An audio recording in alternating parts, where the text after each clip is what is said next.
Di sekeliling kita, mereka wujud. Langkah kaki menyusuri di jalan yang sama. Senyuman dan interaksi mungkin di antara kita.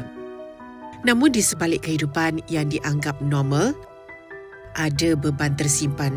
Tiada siapa yang tahu. Merekalah invisible poor. Dianggap seperti bayangan antara kita. Mereka bekerja, mereka berusaha, pendapatan ada, tapi tak cukup. Mereka tersorok dari mata masyarakat. Adakah yang sanggup melihat ini semua? Kita tak nak tengok ada di antara asnaf-asnaf yang mengangkat bendera putih. Kita tak nak tengok asnaf-asnaf yang tak ada makan. Yang kalau kita tengok setiap ke atas tebel mereka, kita nak pastikan mereka dapat menikmati makanan. Setiap bulan ada makanan. Setiap hari ada makanan. At least ada makanan. Di tengah kehidupan bandar yang semakin menjerut, wang simpanan buat mereka bagai jauh untuk digenggam. Kos sara hidup di bandar kosmopolitan melebihi gaji yang diterima. Pendapatan hari ke hari, minggu ke minggu, tanggungan keluarga semakin berat dipikul. Mereka ni sebenarnya bukan pemalas, mereka bekerja, tetapi dia orang hidup dan juga tidak berminta-minta. Dia ada kerja dan tidak minta-minta. Cuma keadaan mereka ni agak tersepit di tengah-tengah, dan ini yang saya maksudkan sebagai grey area yang mungkin kami dapati perlu juga dibantu, tetapi dibantu melalui kutipan zakat yang ada di wilayah Persekutuan. Berdasarkan portal rasmi Mawib Now, jumlah kutipan zakat pada tahun 2025 adalah sebanyak RM831.84 juta.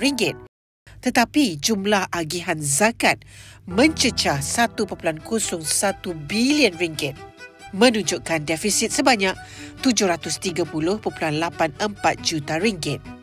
Statistik ini menandakan kutipan zakat masih tidak mencukupi.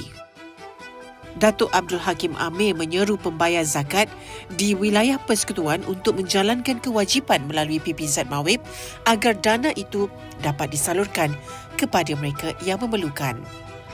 Beliau berkata zakat pekerja di wilayah persekutuan adalah hak asnaf di negeri itu dan ia mampu menjadi pemacu dalam meluaskan ekosistem jumlah penerima zakat termasuk golongan invisible poor.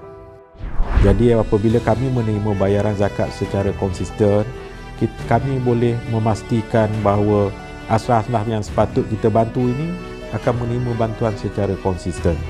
Tak adalah bulan ni dapat, bulan depan tak dapat dan sebagainya. Kalau boleh every month diorang akan menerima bantuan secara konsisten dengan jumlah dan juga keperluan secara konsisten. Jadi pesanan saya lah, macam saya sebut, saya perlu tekankan sekali lagi, mereka yang bekerja di wilayah persekutuan ini sepatutnya kekal lah buat bayaran mereka melalui PPZ supaya asnaf-asnaf yang terdapat di bandar Kuala Lumpur ini menerima bahagian mereka.